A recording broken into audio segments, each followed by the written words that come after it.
Florida State is nearing, and could happen during this show, 30 players entering the transfer portal, a complete overhaul of the roster. You could say actually mass exodus, but a lot of players leaving Florida State. We've got a handful more to talk about in this episode of Hear the Spear.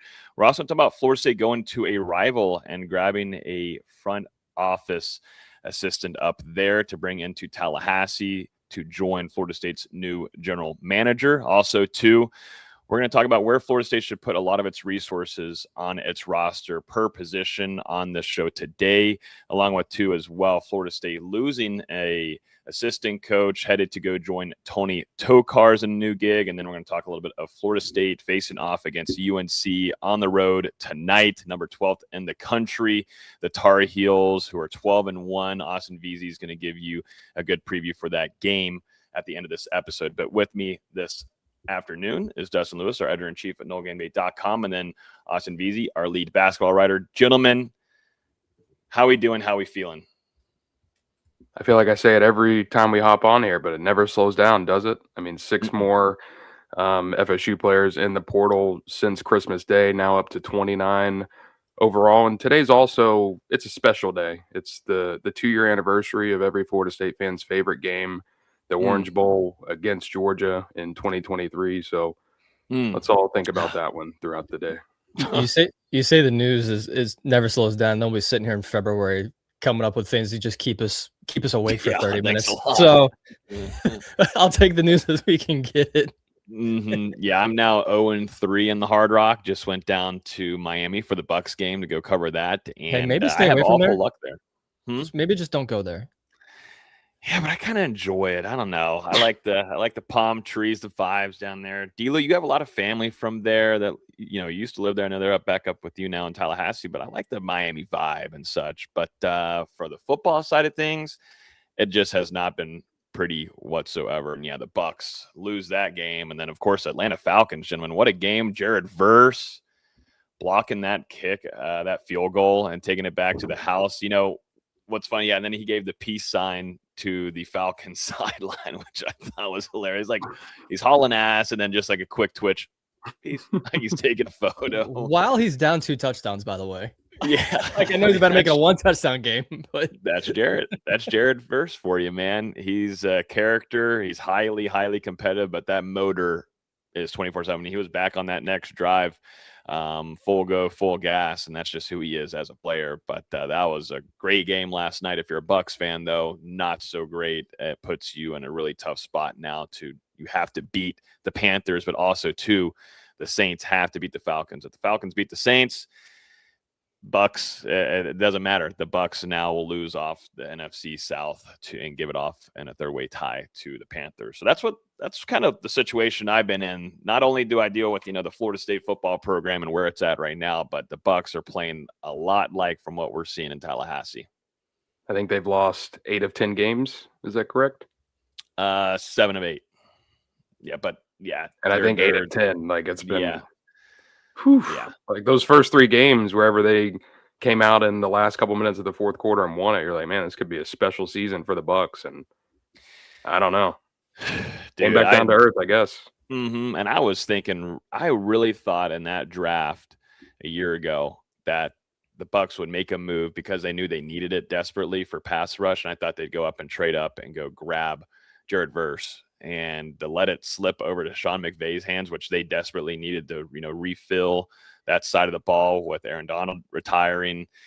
They did just that, and they also grabbed another former Nole with Braden Fisk, and that's been an excellent front 7 for them for majority of this season and last season as well. But yeah, Hard Rock, man, not so good luck for me. I don't think I should go there anymore. If like Florida State plays there, maybe one day in our lifetime, I'm being dramatic, but this year they play in a college football playoff. I can't go. I don't think I can go. You gotta give it a few years. Let the curse die down a little bit. I think I will have a couple of years, VZ. I don't think I'll have to worry about a college football playoff bid. I think all your losses have been by double digits too. I mean, you got the FSU Georgia game, you have the FSU Miami game in 2024, and then the Bucks Dolphins game. Okay, they got it in. At least. Okay, I know it was 20-10. I couldn't remember if the Bucks got a final touchdown. Yeah, it's still bad though. The Bucks are way more talented, and just to think how awful the Miami Dolphins began this season, and then how well the Bucks played to begin the season, and then now just to see the absolute collapse. The Bucks are right now on the trend of being the worst team in the NFL at the moment, just of how many losses they've had in the last 2 months. It's horrific, but yeah, shout out to all the Bucks / FSU hybrid fans out there, feeling for you, thinking about you, and you got another big one on Saturday night. But sadly, that doesn't decide anything if you even get the win, because you got to wait on the Saints to beat the Falcons on Sunday. So, but yeah, gentlemen, let's talk about this transfer portal, because man, there's a lot of names, and it is adding up to be close to 30. Like I said, it's at 29 right now. This could happen while we're live, and usually things do happen while we're live, so keep the Twitter alerts out. But Florida State has 16 players on the offensive side of the ball planning to enter the transfer portal, along with 13 on defense. We did not mention this name last week, forgot to. That's on me. I did not have that on the docket, but James Williams, and sorry that I forgot to mention him on last week's show. I think everybody knows why. Yeah, I think everybody knows my take on him, but just came from Nebraska, transferred over to Florida State, and they were hoping he'd be a three down kind of pass rusher for Florida State. He started for the Seminoles against Alabama, but you just saw where he did not bring much of anything off the edge for Florida State. A lot of things he was getting eaten up on the outside, and you just didn't see any kind of threat if you're an offensive coordinator preparing for this guy off the edge. And definitely a disappointing season from him. Came with Terrence Knight, those two having a really close connection there, but still just could not get it done. And James Williams has decided, or has announced his intentions to enter the transfer portal. Yeah, I think you can call James Williams, probably one of the bigger transfer portal busts for Florida State over the last couple of years. Obviously, yeah, there's been a lot of them, but this was a guy Florida State brought in to play a massive role on this defense. And you were hoping with that familiarity between Tony White and Terrence Knighton with James Williams that he would be able to flourish in this scheme and be someone who was one of your most productive players, since, he had already been in it for 2 years. And like you said, Logan, instead, it was evident early on that him putting on that extra weight and trying to become a 3-down defensive end, it wasn't going to work. He was getting washed against the run, constantly failing to get there on passing downs. I know he was able to create some pressures, and when he was in position to get a sack, he just couldn't finish the play for whatever reason. So it was a really disappointing season for James Williams. I personally didn't think he was going to leap into the portal. I figured he'd stick with Knighton for one more year and maybe bounce back at Florida State. But I can also understand, wanting to go get a fresh start. Yeah, Logan forgot to mention him on Saturday, just like James Williams forgot to ever sack the quarterback. Just every time he got close, the quarterback would slip free. It was honestly kind of impressive how often he cannot bring the quarterback down. He's got the size, he's got the tools, he just doesn't have the ability, I guess. And Florida State needed to improve upon that position anyways this offseason, probably by adding multiple people. So I don't think anybody's gonna be losing sleep over losing James Williams and getting some of that money back for next season. I think the biggest disappointment I thought that we'd see is just a better engine from him. Going back to the Nebraska film, you could see this guy played with a lot of effort and had just a big motor. And of course, too, you got to note though, he was mainly on there for third downs and getting to the quarterback, and don't have to be on the field as much. But when that flipped over, where Florida State relied heavily on him being out there for a majority of those drives, you could just see where things just completely fell off and his motor was gone. You could tell that he didn't have the strength to face some of these tackles, and that's what hurts you a ton. And you also relied on this guy, and that's one thing. And like you were saying there, Dustin, it's a big bust. Florida State has had a lot of big busts through the transfer portal, but what's irritating is that you bring in guys that you rely so heavily on to be big time factors for you. Like this was going to be your star defensive end, pass rusher, whatever you call it, along with Jason Jenkins, and those two guys just couldn't get it done for you. Of course, Jenkins dealt with that injury, so that hurt him quite a bit. But for the other side of James Williams, it's just that he just didn't play well. Yeah, and really, all three of those guys at Florida State went out and got in the transfer portal that had experience playing under Tony White were average at best. If we're talking about Stephon Thompson, who was limited a good bit by injuries, and then, I mean, pretty bad when you're talking about James Williams and also Jerry Wilson, who you brought over, who had played under Tony White for a couple of seasons at Syracuse. So, like, all three of those acquisitions did not work out for you. And yeah, I mean, it was obviously a tough season for Florida State on that defensive side of the ball. And now, you brought in 4 transfers in that defensive end room last offseason, and now you're back having to go do probably close to the same thing. Yeah, because I mean, I don't know if we mentioned Jaden Jones entering the portal last week. I forget if that's something we've talked about, but they're losing bodies, but you also have to get more production in that room anyways. You're going to have to go into the portal once again to get more talent. So unless Amari Williams takes a huge jump this offseason, which is always possible because now he's for sure an edge rusher, at least we think, they're going to have to add some proven bodies. Mm-hmm. Yeah, they do. And that's going to be one of the things that we talk about here and just a few of some of the resources that they're going to have to put into in order to fix that position. Let's talk about another one here. This is a big one.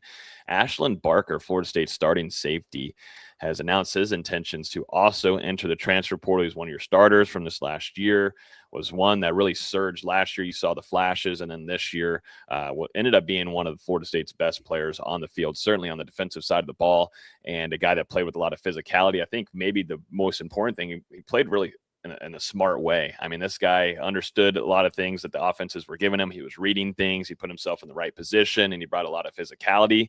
And, got dinged up later on in this season, which didn't help him much, but still nonetheless, so this is someone that Florida State would really highly want to have back going into 2026. And right now he's deciding to at least test the market and see what's out there for him. And then, of course, with those talents, I mean, he's going to get some opportunities, some offers from other places. But this one was a little bit of a surprise here. Not that now that you're nearing 30 players entering the transfer portal, I don't think a lot of these are going to be surprises unless there's guys like Usman Kroma or even like Deuce if he doesn't get an evaluation that he wants from the NFL side. But even with about 30 players entering the portal, Ashton Barker would have been a big one that you would have liked to retain, definitely because you're still contemplating or trying to understand what's going on with Earl Little Jr. Like, what is his decision? Is he going to stay another year? Could it be NFL bound? There's some question marks there on that end. You kind of hit it on the head there, Logan. I mean, Ashton Barker, high football IQ, physical, just a gritty football player who seems like he's always in the right spots. And he was also one of Florida State's better pass rushers this year. I mean, someone that I'm serious. I mean, a DB that they consistently sent on blitzes, 3.5 sacks. I mean, he was up there for the team. I thought he had 4.5. I've got him at 3.5 on Sports Reference. Okay. But 48 tackles, 5 tackles for loss, 3.5 sacks. Career season at the FBS level for Ashton Barker, who began his college career at the junior college level. And certainly, I mean, like you said, Logan, someone that Florida State wanted to retain on this roster for another year. I mean, I think someone who would have definitely started for Florida State in 2026 and could have been one of your leaders on defense. He'd been at Florida State now for the past 3 years, was on that ACC championship team back in 2023. And, you're looking at it, this defensive backfield, along with multiple other positions on the roster, but particularly here in the defensive backfield room, I mean, it's been decimated. Now you've got at least 4 of your starters who have either hit the portal or graduated. We'll see what happens with Earl Little Jr. I mean, realistically, Florida State could lose all 5 starters in the secondary.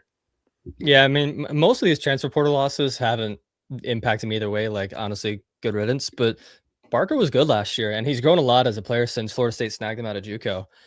You mentioned him on the 2023 ACC championship team. Didn't really play a lot, and this year he was one of your 2 or 3 best players on that defense. And yes, it was just an average defense, but he was really good most of the season. Dealt with a couple injuries, but it hurts to lose him because he does make an impact in this kind of scheme because he's got the size, he's got the athleticism, he's got everything you want as a safety.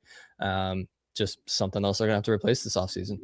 And I don't think he was someone back in the spring that we were necessarily talking about as a starter. I mean, we saw him as a contributor in that defensive backfield room and in that safety spot, and probably thought Shaheem Brown, KJ Kirkland were going to be 2 of those guys to take positive steps for Florida State in 2025. Instead, it was Ashton Barker and Edwin Joseph who worked their way into that starting lineup at safety alongside Earl Little Jr. Mm. Shaheem Brown, redshirt senior, he's no longer going to be in this room. KJ Kirkland, who's a redshirt sophomore, he's still with the team as we speak. But Edwin Joseph entered the transfer portal. I wonder, too, as well with Coach Surtain. I mean, a lot of these players, if you think about it, relationships, that was one thing that Coach Surtain did a really good job on the recruiting side. And for the most part, a lot of these guys had those connections with Surtain, and with Tony White coming in, bringing Evan Cooper over to coach safeties, like that whole thing changed there with that secondary. And I wonder if that has anything. I mean, I'm sure definitely 100% has a lot of things to do with it, but Ashton Barker was going to stay at that safety position and be coached by Evan Cooper. And I just don't know, when you lose a position coach like that, that's really highly liked, and not only just from safeties, cornerbacks, but also to just the defensive side overall. Even the team, this guy was highly liked. This coach was highly liked and well respected. And whenever you move on from someone like that, it changes a lot of things and what these guys think about moving forward within the program. Yep, and I mean, it's different than obviously what happened with David Johnson going to Arkansas, Tony Tokarz going to the Buffalo Bulls. Surtain Sr. was the only coach publicly fired from this staff, and you could see a lot of the reactions in real time for the players. This didn't appear to be something that was told to them beforehand. I mean, they learned about it on social media in real time like everybody else, and I would imagine just the way that it went down, it certainly rubbed some of the guys the wrong way. But regardless of that aspect of it, money still talks. So I think Florida State, they could have retained those guys with the right offers, and we'll see how it goes. I mean, we've had some guys hit the portal and return to Florida State in the past. I know there's certainly interest in trying to keep Jabril Rawls in Tallahassee. We'll see if Florida State's able to work it out, but he's going to get some major offers there on the open market.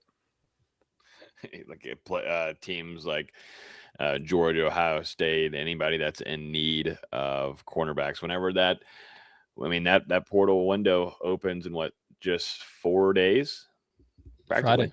Yep. So, I mean, we're going to not only just be keeping a close eye on what Florida State has going on with their attrition and targets that they're after, but also need to keep an eye on whenever you're trying to retain your own players. Like, who are you going to be competing with to be able to retain some of these guys? Is it Georgia? Is it these other big programs, Alabama, Oklahoma? That's the thing. This is a whole different landscape that we are trying to get used to. And the staff that now, has a new front office staff, they got a lot of work to do, man. That's a lot, and it's an absolute hassle. Let's talk about a few other players. Let's go to the offensive side of the ball here. Let's go to running back. Let's go to Gavin Sawchuk, someone that actually transferred over to Florida State this last season from Oklahoma. D-Lou, you're shaking your head here, and he was technically Florida State's most productive running back if you look at it statistically, and gave him a lot of carries and putting him in the red zone as well. But he was a part of that heavy rotation in the running back room. Gentlemen, what are your thoughts on this one? As we're seeing, that room start to thin out too as well, with Cam Davis entering a little while ago too. I'm not necessarily surprised just because of the way Gavin Sawchuk was utilized throughout that 2025 season. Obviously began the year really as Florida State's bell cow in that running back room, scored a touchdown, at least one touchdown in the first 4 games of the season. And was someone FSU heavily relied on in the running game. Double-digit carries in 5 straight games from week 3 to week 7. And then you go into that bye week after the Stanford game, and it's like Gavin Sawchuk's role totally changes. Over the final 5 games of the season, only rushes 22 total times. Never had more than 8 touches in any of the last 5 games. So it was just really weird to see how Florida State flipped the script there in the second half of the season down the stretch. I mean, obviously you're getting some more time for Chroma and Singleton Jr., but then, I mean, once again, you had Roydell Williams make his way back into lineup. Jalen Lucas was getting snaps back there. It was really hard to explain as far as the way Florida State utilized that running back room. So I don't think, with the way Sawchuk's role kind of fizzled out, I would imagine he's got a little bit of a sour taste in his mouth, and not surprising he's necessarily moving on. How much Sawchuk would a Sawchuk chuck? The Sawchuk could chuck saw. I'm miss saying that. When did you ever say that? I said it a few. I said it a few times. I said it a few times. Maybe once. Maybe once. I said it once on the podcast. I said it on Twitter once or twice. I've said it to myself when he scored a touchdown. Let me make sure I'm following you still. That's unbelievable. What's my train of thought? Yeah, I got you there. Huh? It's with Cam Martin coming back as running backs coach. This is probably gonna be a much shorter running back rotation, and we're hoping that's gonna be just Usman Kroma and Sam Singleton, because they were really good for Florida State at the end Singleton for the last stretch of the season. Kroma was pretty consistent when he got playing time throughout the season. Maybe you'd like to have another third running back that you feel good about in that room, but I don't think necessarily hurts this room. Sawchuk was really good for Florida State this year, at least when he was allowed to carry the football.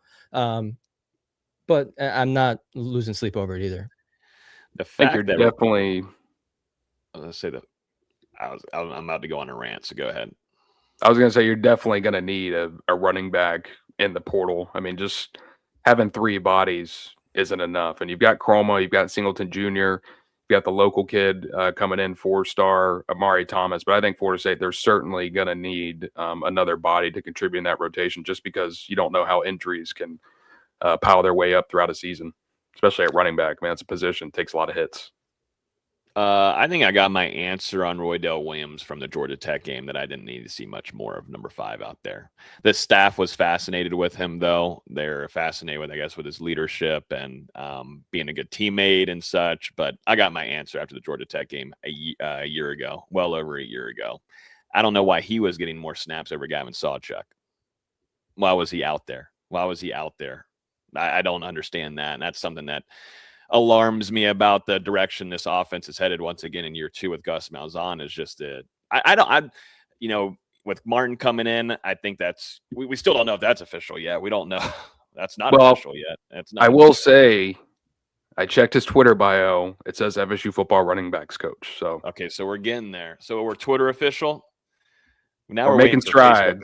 We're waiting for Facebook official, and I guess that usually does. They're delayed about a month behind, I should say, from news and stuff. So we're just waiting to become Facebook official for that to happen. But with Martin, yes, he likes to have one running back and stick with that for the most part.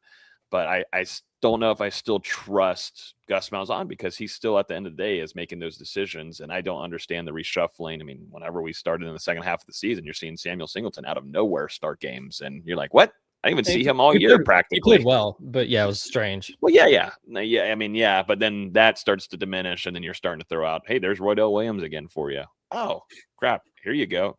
Here's Jalen Lucas on 2 jet sweeps again. I was just about to say Jalen Lucas. 4 yards. Here you go. Yep. There's Jalen Lucas for you. Did you miss Keziah Holmes? Here he is. I mean, it was absolutely astonishing. If you really ready for him to fumble? There it is. There you go. It was wild. And, the direction I'd like to see this head is where you're just sticking with Kroma. You learn from him. He didn't get time to really learn this last year.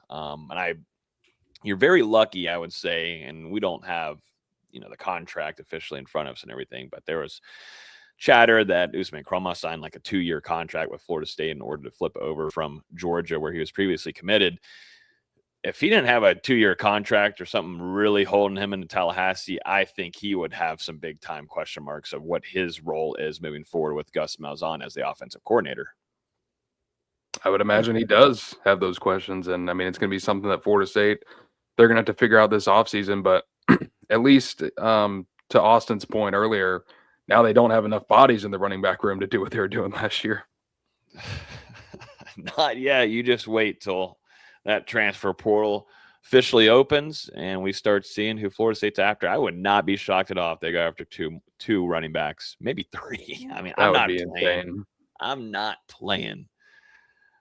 playing unless Cam Martin really puts his foot down. But it's Gus at the end of the day, man. It's Gus. Man, yeah, because I don't believe the rotation issues in 2025 were on David Johnson. I believe that came from the offensive coordinator. Because, you look at it a couple years ago when this room was stacked, and someone mentioned in the comments, but you had Trey Benson, Treshaun Ward, who am I missing? Toa Philly. You had CJ Campbell, who was able to get his way into the rotation. And it wasn't anything as crazy as what we saw in 2025. And they had a bunch of talent in that backfield. Deshaun Ward was a starter at Boston College. Yeah, and I mean they utilized it correctly in 2022 and 2023, and then this year it was just haywire. And I know Gus loves his running backs. I know he loves his running game, but you got to be smarter with it. Mm-hmm. And I know there's some comments here, and I've seen this all throughout social media. This is from Eddie, our regular listener here on Facebook, saying Croma is not a game-changing running back, good back, but is not a scoreboard changer. Well, to me, to be honest with you, you got to give him more opportunities. And I understand he's a true freshman. Like, those are the things that you're going to get with having a true freshman out there. Let him learn, let him get down system, whatever it is. It just, whenever you're sometimes going week to week and sometimes you're wondering, where is 32? Where has he been? And then you see him at the end of the game. Now he's in the game. It's just like, man, you didn't get him any chance to get something going earlier in the game, all that kind of stuff. I just think more opportunities for him would have helped a guy like that. Definitely. I mean, with how the season was headed, I mean, it was over. You're just fighting for maybe a bowl game at that point. Why not throw out what you think is going to be your future at running back? You also put in a shit ton of resources to flip him from Georgia. Mm-hmm. You need to put him out there as much as possible. But Roydell Williams, here you go.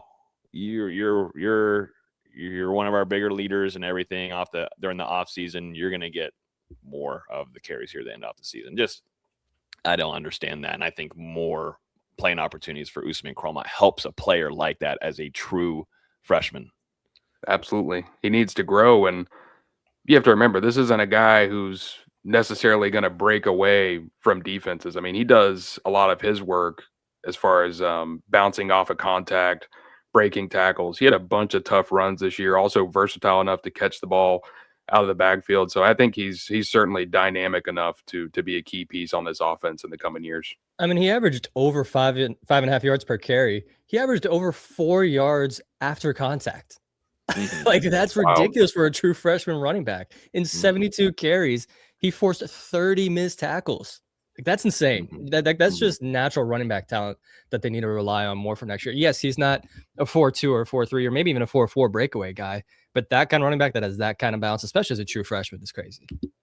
Yeah. I mean, Georgia really, really liked him, and Florida State had to push a lot of their money in order to get him over into Tallahassee. So I think he's talented. Just got to let him learn, man. Let him grow. Let him develop. I think fans so quickly want to jump in and just have these guys just blow it up and just be the next Todd Gurley or, jump in and whatever. It's like, let these guys, but whenever you're throwing 5 guys into the rotation, that just is not going to happen. It is not going to happen. So if you're going to maybe put some blame on anything, go to the coaching staff before you look at Usman Croma, because this guy's physical, someone that you want to have on the field out there, and it builds momentum for drives, man. There would be somewhere it just felt like the plays were killed, but he's continuing to run over guys or carry guys with him to get to the first down markers. So I still think the future is strong with him if Florida State relies heavily on him being a pure RB1 moving forward. Let's go over to some offensive guys, some younger offensive guys. Let's go to Lucas Simmons. Lucas Simmons was a highly regarded recruit coming in for Florida State.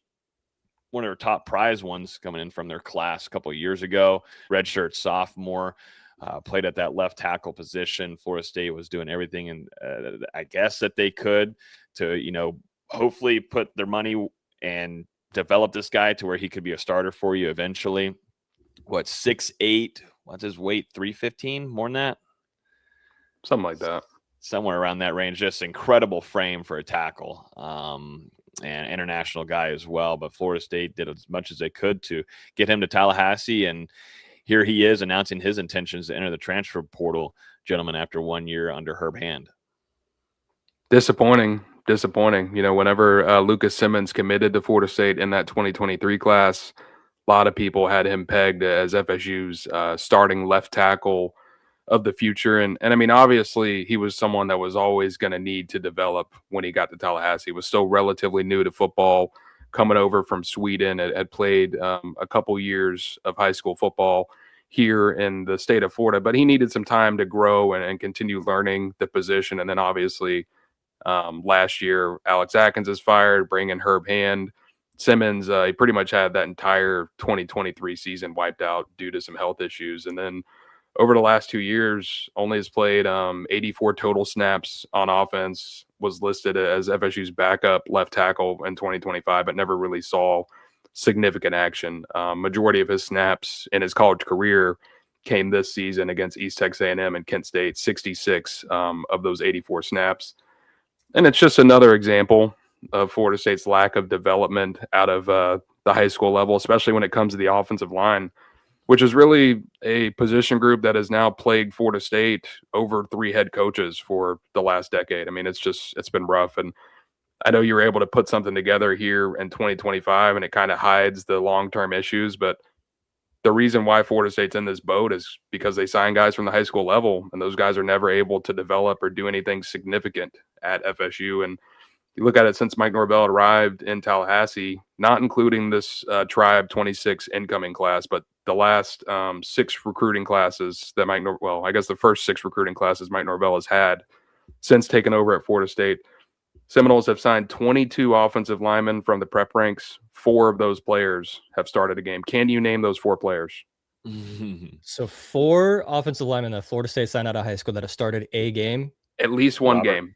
Robert Scott is one. Robert Scott, which don't get me started. Does Mo count, or was he here before? Mo Smith? He was here before. Okay. One of them was on the roster this year, but did not start a game in 2025. So he started a game last year. Started a game. Is it Andre Otto? Did he end up starting a game last year? It's Otto. Okay. So we're halfway there. 2 of 4. This is a fun game. This is and depressing game at the same time.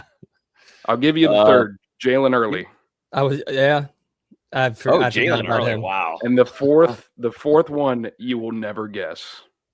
The 4th one I'll never guess. So like Daughtry Richardson, or whatever his name was before that. Before Daughtry. Oh, I just had it in my head and I just lost it. It just went away. Is it a guard? I think he was interior. Maybe he was a tackle when he was here. Transferred to, I want to say USF. Oh, Herring? No, it's Thomas Schrader. Thomas Schrader. Did Schrader end up at USF too? Yeah, he did. Yeah, they both did. Thomas Schrader. So those are the 4 offensive linemen that have started a game from the high school ranks that Mike Norvell has signed since the 2020 class. My goodness. Shout out Alex Atkins. Yeah, I was about to say, shout out Alex Atkins for another failed development project in Lucas Simmons. The writing was on the writing was on the wall with this one when Micah Pettis went down with injury, and instead of having a tackle at tackle, they pushed Adrian Medley out to right tackle and then put Rizzi in a right guard. That's kind of when I figured, okay, yeah, I have a feeling Lucas Simmons won't be back next year because either he hasn't developed the way they want him to, or he's just not good enough. Yeah, well, it's been that issue for a very long time. We know this. We know that, and Florida State just can't develop. You hope that Herb Hand can do so. He had to jump in and go through the transfer portal this time and find experienced guys that have played at a high level, or ones that could just stay consistent for you enough to be able to have an above average offensive line, because the last few years under Atkins, it's just completely fallen apart and been a complete mess for you. So relied heavily on transfers, but what sucks is that you can't get guys that are younger, and you've recruited heavily in that room. I mean, you go back, Lucas Simmons is one of those guys, but for Florida State, they've done a really good job on the recruiting side of the high school prep level to get talent. It's just been the hard part on the coaching side, or whatever it is. I mean, at the end of the day, it comes down to coaching. But just completely falls flat on its head. And that's why you can't ever really get excited as an FSU fan whenever you do land a top, guy that's on the recruiting side at the offensive line level. It just falls apart, man. You're just like, okay, cool, got them. We'll never see them out there on the field unless it's against piss poor competition or someone, not even if someone's hurt, really. You might not even see them out there because you didn't see Lucas Simmons. Yeah. Just like VZ just told you. It's crazy. I have a feeling that number will raise by 50% this year. I think Sandman's in line to start at center, and I'd feel good about Andre Otto, probably get one of the guard spots, but you're going to need at least 2 starts. I know we'll talk about it here in a second about where Florida State should allocate the resources, but you're going to need at least 2 starting tackles and a starting guard, at least 1 starting guard. Mm-hmm. And probably a backup center, because after Sandman and Otto, no one else really has center experience on the roster. You got to reload once again. Mm-hmm. Went in and grabbed, I guess, 6 guys out of the portal last year, 4 who ended up starting for you. I mean, what are we thinking? You need minimum of 4 this time around? I think so. Unless they're like, hey, Jalen Matthews is ready, which I don't know about that. Hey, he's tweeted that he's ready to rock. He's ready to roll. I'm sure he's confident. He is. He's confident. He's the one that can predict babies, right? Maybe he can predict blitzes. Like, hey, is that right? I think I remember that story. He can predict babies. Wasn't he that story where he could like predict the gender of a baby? Was that as an introductory press conference? I think you're right. Yeah, so if he can predict babies, maybe he can predict blitzes. Maybe so. That could work for you. So yeah, Lucas Simmons, I think that's just, not that it was going to be significant to you in 2026, because sadly you didn't ever really get to see him out there on the field. And you're like, okay, cool. We got Lucas Simmons, young talent here. That is your pure starter there at the left tackle position. But, once again, it's just sad that you can't develop there. And then another one here, Manasseh Atiti. This one's more of an interior lineman for a redshirt freshman. He was previously committed to USC before Florida State was able to do a good job and get him to come into Tallahassee. Like I said, more of an interior offensive lineman for you, but Florida State felt strongly about this kid coming in, but he's decided to enter the transfer portal. Now this is putting the Seminoles at 29 players, and I have my notifications off right now. I need to actually just probably turn those on, because who knows what might just happen here at any minute. And we might hit that 30 mark, but here's a TT. I have the notifications on for transfer portal, and like 20 minutes ago it said Florida freshman. I'm like, oh there's 30, but no, I saw that. No state, so we're good. Who wants to be number 30? Who is it going to be? We're not going to take guesses on names here, but who does it want? 30th will happen. I'm pretty confident. 30 will definitely, yes. 30 is certainly happening, which is crazy because all of us on here, all 3 of us on here were into that. Hey, this could really be 25. This could really actually be 25 players that enter the portal. But now to get in the 30s, and shoot, we're going to go likely above 30 as well. My goodness. Mass exodus. And the Moore. Well, I guess it's not the Moore anymore. The football facility. It's wild. I'm wondering if it's going to get to 40. I mean, the thing is, like, I know we've gotten off topic from Anise, but no, it's fine. I don't think it's one that we really dive into. Even with all these transfer portal openings, because they took so many damn freshmen, there's 12 or 14 open spots right now, 15 maybe. Mm-hmm. Well, you've got the 21 outgoing seniors, I guess. It would be 22, but Jaden Jones obviously is entering the portal. So 21 seniors exhausting their eligibility. You've got 29 guys in the portal right now. That's 50 total departures. You take out the 32 high school JUCO signees. Right now, you've got 18 spots for transfers. And they're going to need a lot more than 18 good players to be a good team next year. So, I don't mind them getting to 40 people leaving in the transfer portal, because they got to add better players. They can't just be relying on so many true freshmen next year. That doesn't provide good depth. And as we keep saying, this team needs to win football games next year. You're not doing that by playing even 10 true freshmen. Mm-hmm. You know what I saw just a little bit ago? So this was crazy. This is from Hayes Fawcett, who's covering all this transfer portal stuff. And this is the world that we're in right now, the transfer portal. So Oklahoma State transfer offensive tackle Grant Searan is set to visit 4 schools. So he's got the schools that he's going to visit as a transfer. Here they are: Auburn, Northwestern, Arkansas, and Oklahoma State.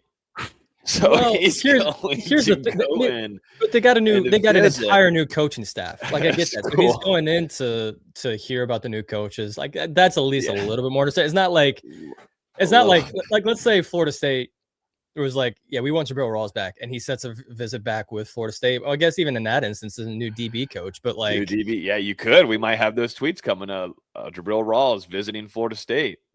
Schools that he's got listed through the transfer portal. I just imagine the guy's still living on campus and he's walking from his dorm room over to the football which is facility. likely it. I mean, it's 100%. Like, this is not like the NFL where you're playing for the Steelers, but you live down in Miami during the off season. Like, he's definitely living up there in Oklahoma, and like you just said, just going to walk over to the stadium for his visit. Hey guys. You think they put him in a hotel?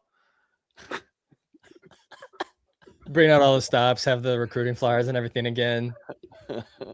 Take you around on the golf cart around campus. Oh man, they got a jersey with my last name. That's crazy. Oh yeah. They got a locker set up for me. Oh my God. Do you remember? This look familiar to you? Oh my gosh. Oh, my Lord. What a time we are in, man. What a time we are in. Let us know in the comments if you're really enjoying college football at this time and place. Here we go. Here's some news here for Florida State's front office, though. So, as we know, Florida State has been revamping this thing that they need to do. This is what their fix is going to be. This is what their plan is to fix the front office. So what they did is they grabbed general manager John Garrett from Duke, who had previous ties with Florida State, definitely during some of the best years under Mike Norvell, 2022, 2023.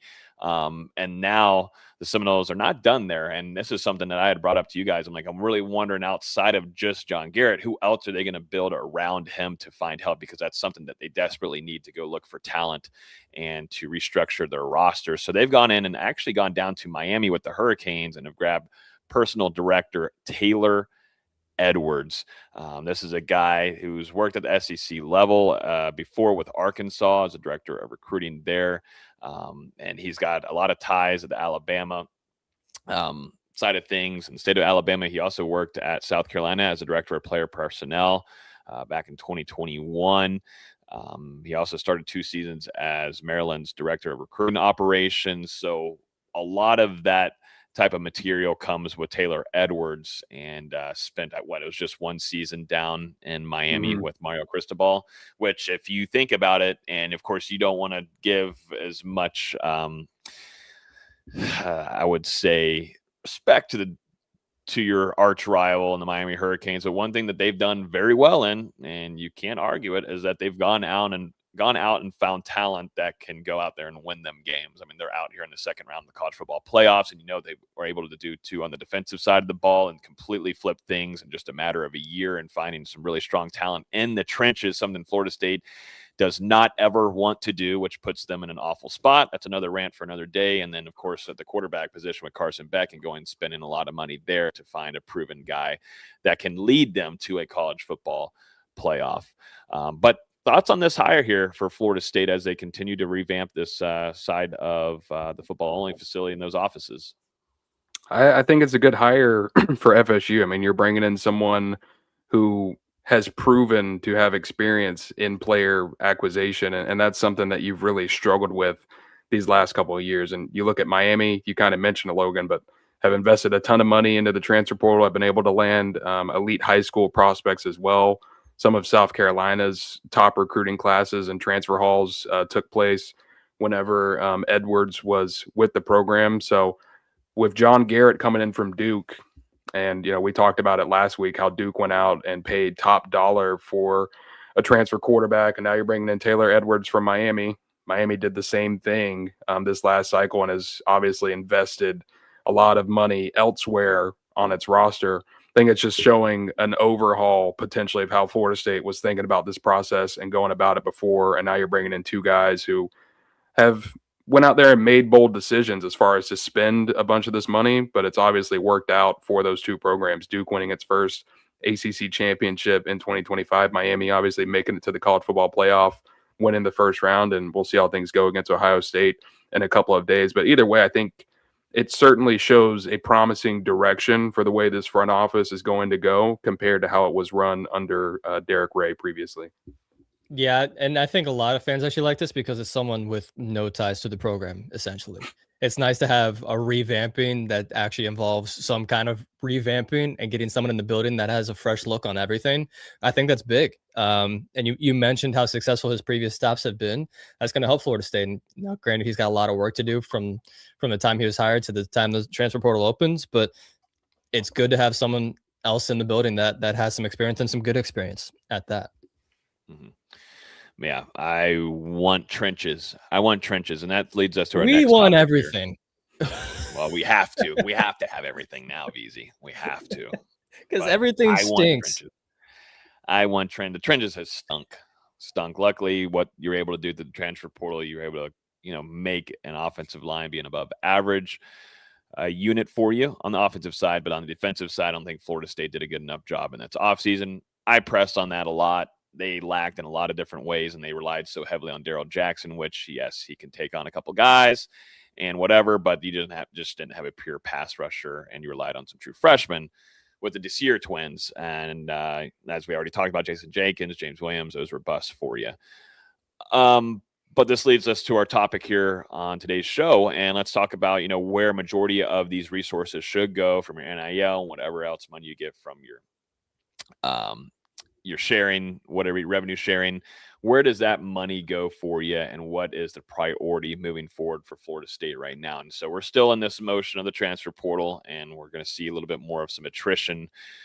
But to you guys, where do we start at? What needs to have the most attention to begin on December 30th, or where we're at, and how many guys have already decided to enter the portal?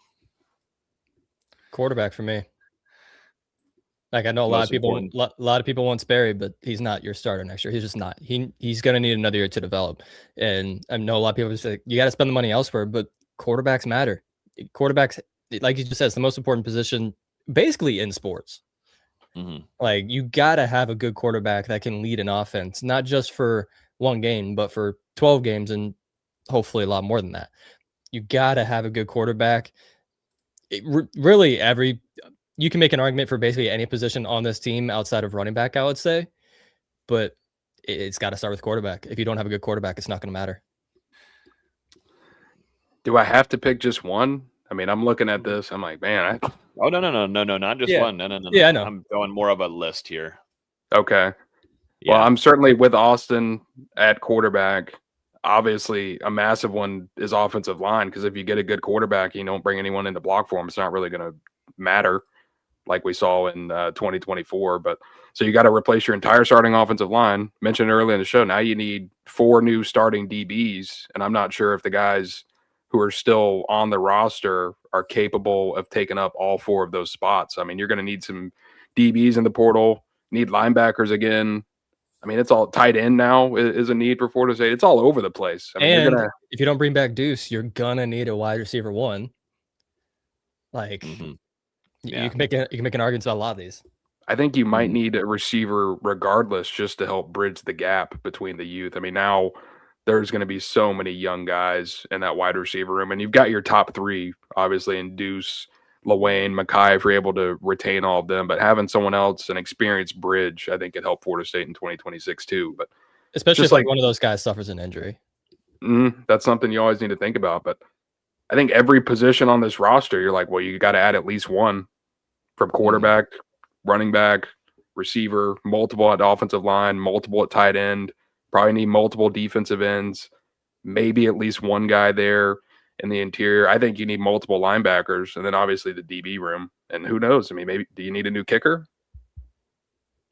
See, I'm not willing to. There yet. Yeah, like most kickers struggle as a freshman. Florida State's been spoiled in that regard. With Roberto Aguayo was an All-American, Groves Award-winning redshirt freshman.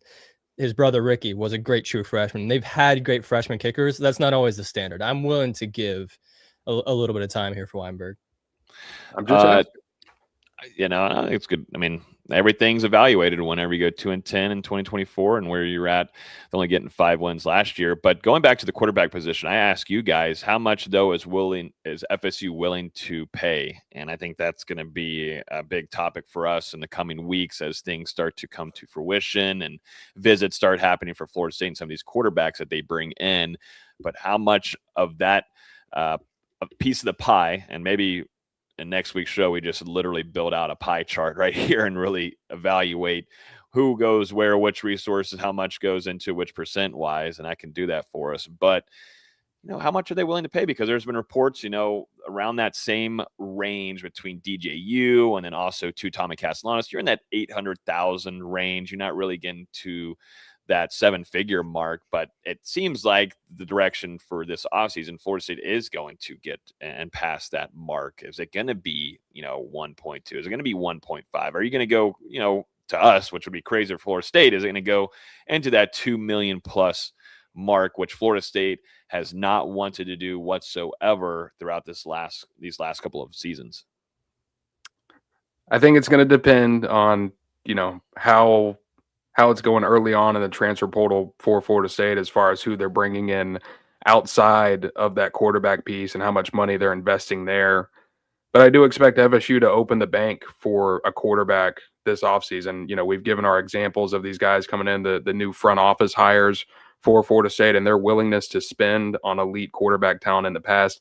I think that's something FSU is going to do. So it's not going to surprise me if this number gets up into that 2.5 million range. And, there are some options on the board. Obviously, Colton Joseph, Anthony Colandrea from UNLV. Those seem to be the top two names linked to Florida State at the moment, but there could always be other options that emerge.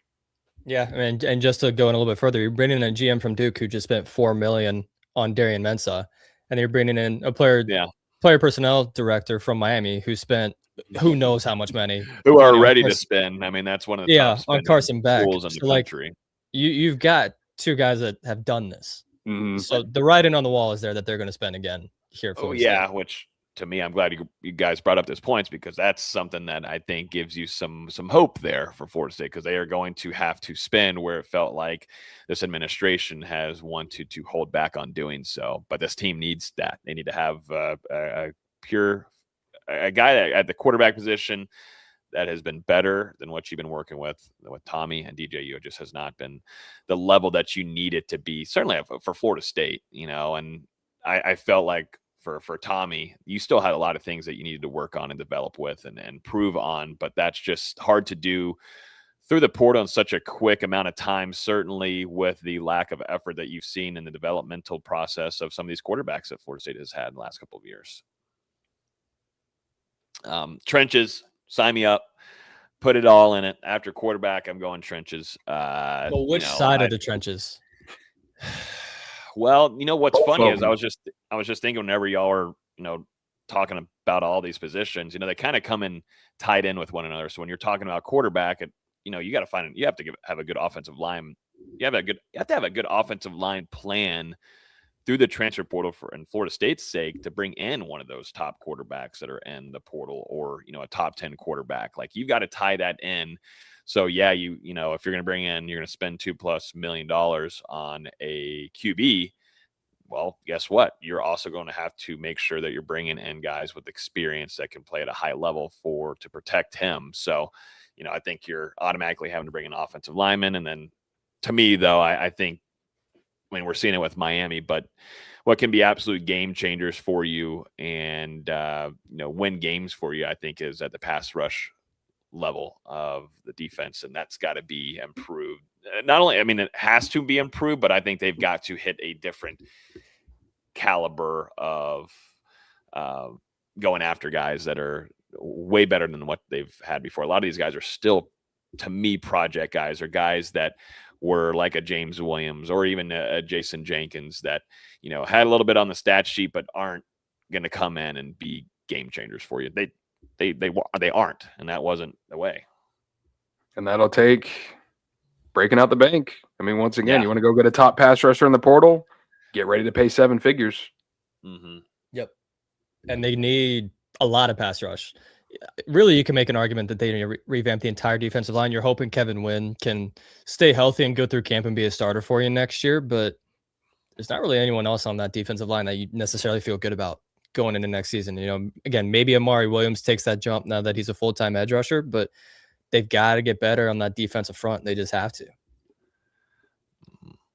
I'm thinking of one that Florida State I thought was a major whiff for them, and I still thought they had potential chance here, and that was Lee Hunter. I go to him, a guy that got picked up through the portal and came from UCF and Florida State. I thought would have some chances here at him, but ended up going to Texas Tech. But Texas Tech, they're going to spend the money. They sent the. They don't give a damn about a salary cap.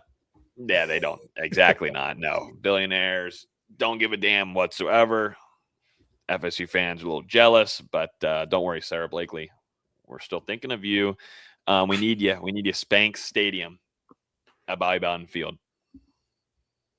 What are we? I mean, come on. That could have got you Lee Hunter, but that guys like that is what Florida State desperately needs, and they just could not go in and do that and compete with Texas Tech. Now, can they get someone that's a little bit cheaper out here in this portal? We'll see. I don't know, but they've got to find somebody that can be an absolute wrecking ball in the trenches from the inside and on the outside. Who else? What else? I mean, you need everything. I think I named every position on the roster. You need 2 starting linebackers at least. You need probably 2 or 3 starting defensive backs. You need a starting tight end. Like, you need everything. Mm-hmm. You might need a long snapper. Starting long snappers graduating. Uh-oh. Not good. I'm gonna keep a close eye on that. What's the transfer portal price for a long snapper? Anybody got that on him? If it's any more than $1, I'm gonna be a little upset. Oh my God! At least get a scholarship cost. Like, come on. No, yeah, we're counting the scholarship, but I'm saying like. Oh, okay. All right. Outside of $1 NIL, I'm out. That's fair. I think that's fair. Where do you go outside of quarterback trenches? We'll count that as offensive line, defensive line, pass rush.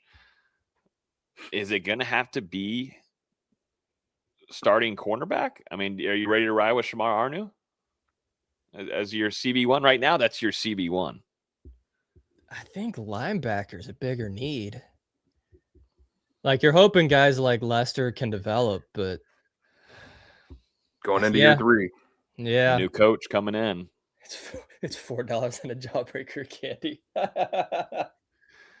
What is this? It's $4. About our comment for a long snapper. For a long snapper. Eddie said he's got 10.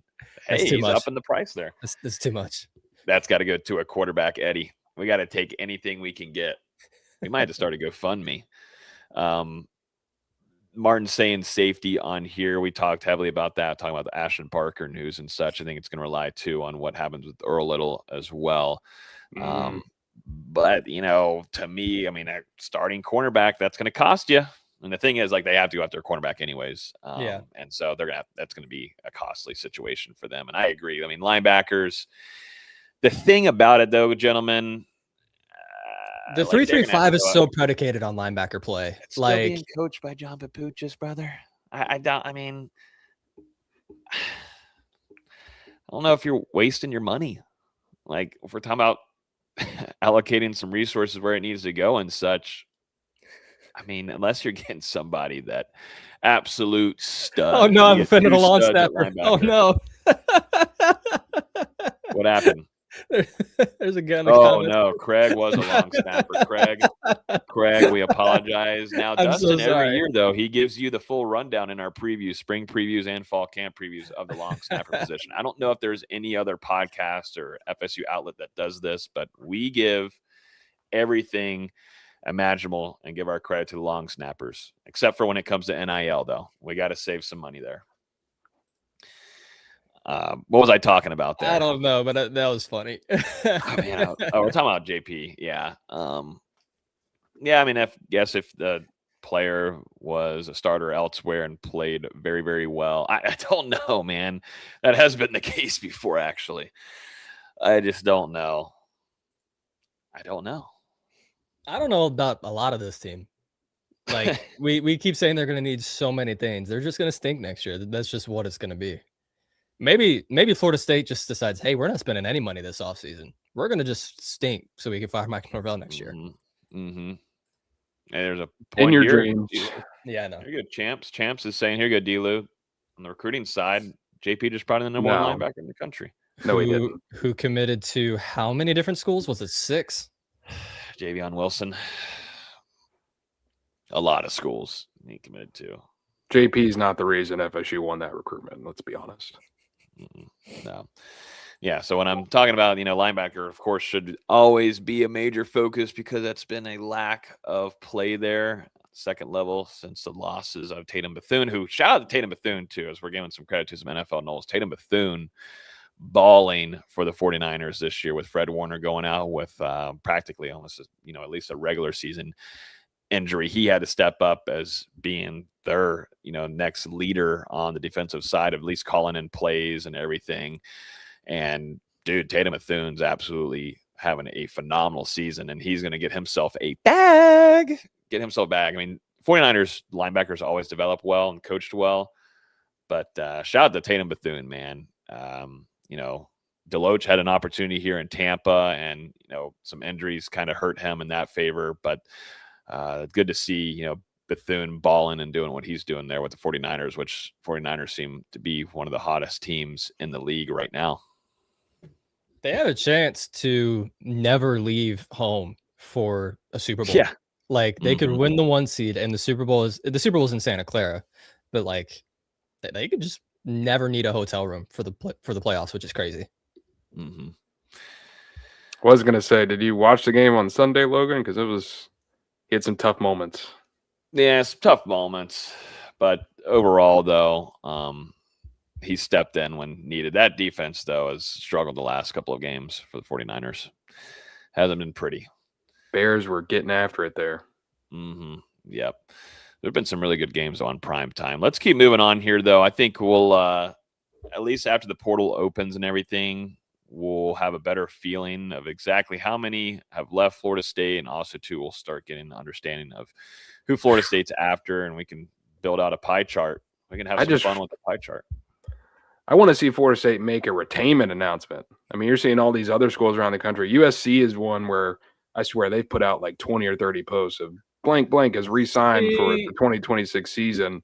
Can we get something on FSU side? I mean, we know 29 players are likely transferring.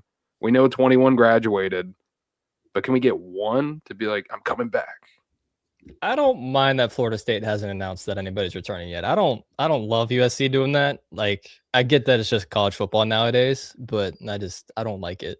Well, you can do it like after the 2023 season when you had really good players like Jared Verse, Jordan Travis, Trey Benson, Bethune, Kalen Deloach, like all those kind of things. Like, you can announce that because that gets you excited about going into 2023. My bad.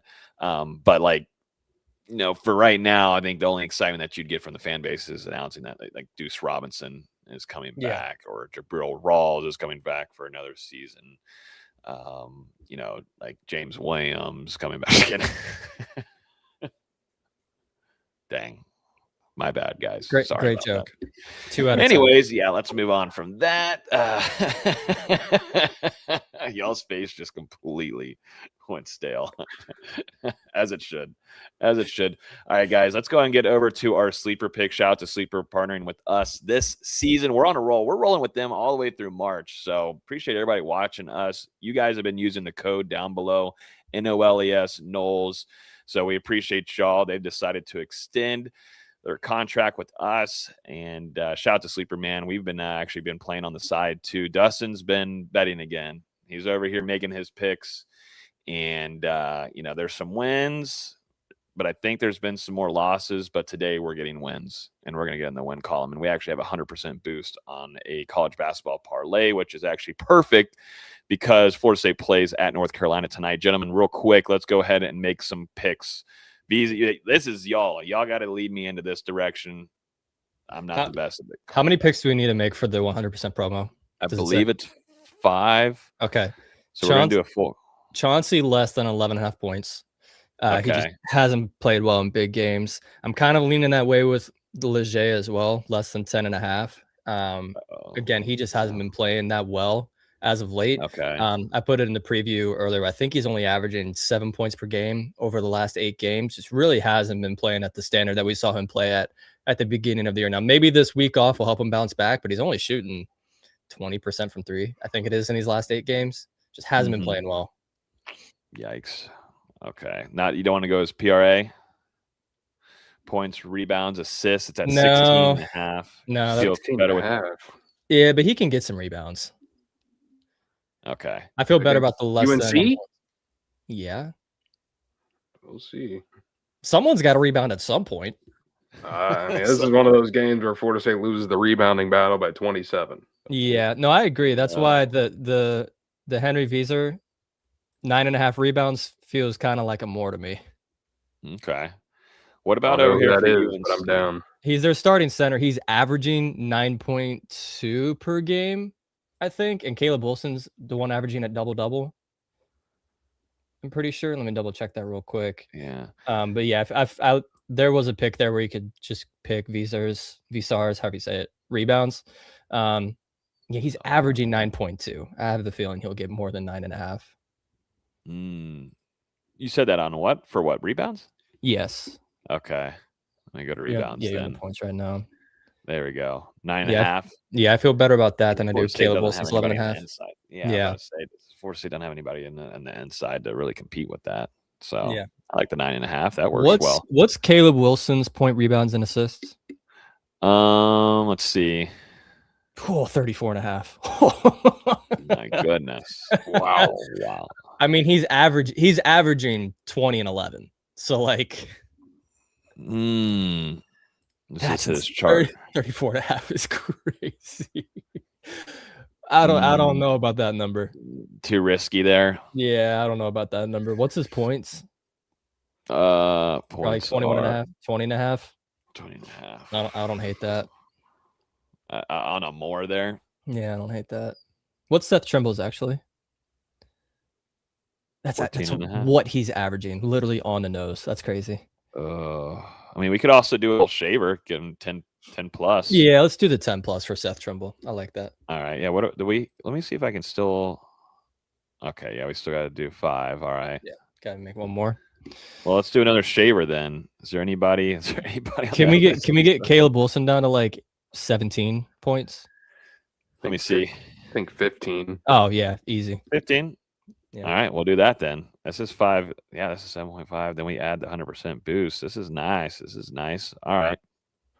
That's $112. Yeah, yes, $8 for 112. Dealer's about to do that on his own personal account after this. That's a good boost right there. 100% profit boost, man. Sleeper has all kinds of great boosts on here.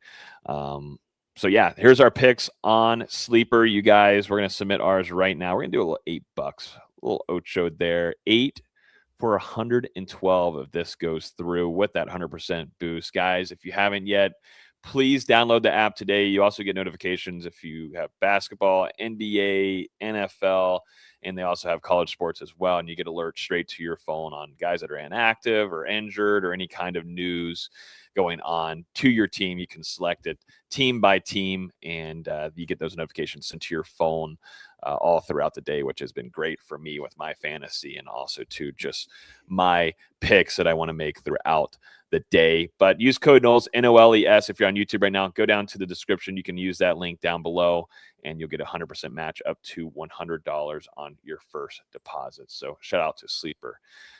Gentlemen, real quick, I want to note on one of our guys listens to the show and everything, but Cooper Williams, real quick, this was some news, I believe, yesterday. Cooper Williams, assistant offensive line coach. He is going to be leaving Florida State. He's going to join Tony Tokarz at Buffalo as their offensive lines coach. He's been Buffalo Bulls. Yeah, not Buffalo Bills. Bulls. Yeah. Bulls. Yeah. I like just saying Buffalo. I think people know that Tony Tokarz is not going to the Buffalo Bills. I don't think we really need to, make sure that's set out there for everybody. But yeah, he's leaving Florida State, getting a really good opportunity there. And shout out to Coach Coop, man. One of our regular listeners to Hear the Spear. Listeners. Is he really? Mm-hmm. I didn't know. I'm making it up. Oh. I'm just kidding. Making it up? No, I'm not making it up. No. He's tuned in. I believe whenever I was at practices and such, I was talking about that offensive line. And the one thing that kept me from saying a lot more other things was Cooper Williams. I like him. He's a good coach. Yeah, Cooper Williams. I mean, this was his second stint at Florida State. He had worked under Mike Norvell at Memphis, followed him over to FSU whenever Norvell was hired in 2020. Analyst in 2020, worked as a graduate assistant with the offensive line from 21 to 23, and then spent the 2024 season at Missouri before returning this past year as FSU's assistant offensive line coach. And with Tony going over to Buffalo as the offensive coordinator of the Buffalo Bulls, I think it only makes sense. I mean, to bring in a familiar face like Cooper Williams and Tony Coop. They've worked together not only at Florida State, but we're also on that same Memphis staff together whenever Norvell was with the Tigers. I mean, there's a long relationship, a lot of familiarity between the two. And now Cooper Williams, he's going to get the first on-field position coach job of his college career, coaching the offensive line there under the direction of offensive coordinator Tony Tokar. So hope it works out for those two guys. You're muted. All right, BZ, lead us into this preview here real quick on Florida State at UNC. UNC's 12-1. This tip-off is at 7 p.m. on ESPN2. Yeah, I'll be heading over in a couple of hours for that one. It's going to be a tough challenge because Florida State did not respond the way you wanted them to in non-conference play against the bigger teams. Outside of the Florida game and the Houston game, they looked decent, but getting played off the floor against UMass and Dayton and Georgia and Texas A&M, that just doesn't build a lot of optimism. But now they've had a week off since beating JU last Monday. Maybe that gives them a little bit of time to refresh, reset the mentals, and go up to Chapel Hill and do something that hasn't been done for a long time for Florida State. But that's going to be difficult because Carolina's really, really good this year. They are one of the better defenses in the country. The only reason they're not like the highest ranked defense is because they just don't force turnovers, but they have the best effective field goal percentage defense in the country, top 15 3-point defense, top 2-point percentage defense. Like, they're just killing people on defense. They're really swarming on that side of the ball. They're great in rotations. It's really hard to score them. It's not like your Carolina teams in the past where they're super offensive heavy. Like, when you think of Carolina, you think of their super quick guards like Caleb Love and Kobe White and so on and so forth for the last how many ever decades. But this year, they're front court heavy with Caleb Wilson and Henry Vassar, as we were talking about with our sleeper picks, and they just dominate on the interior. Caleb Wilson's a true freshman, averaging 20 and 11. That's unbelievable.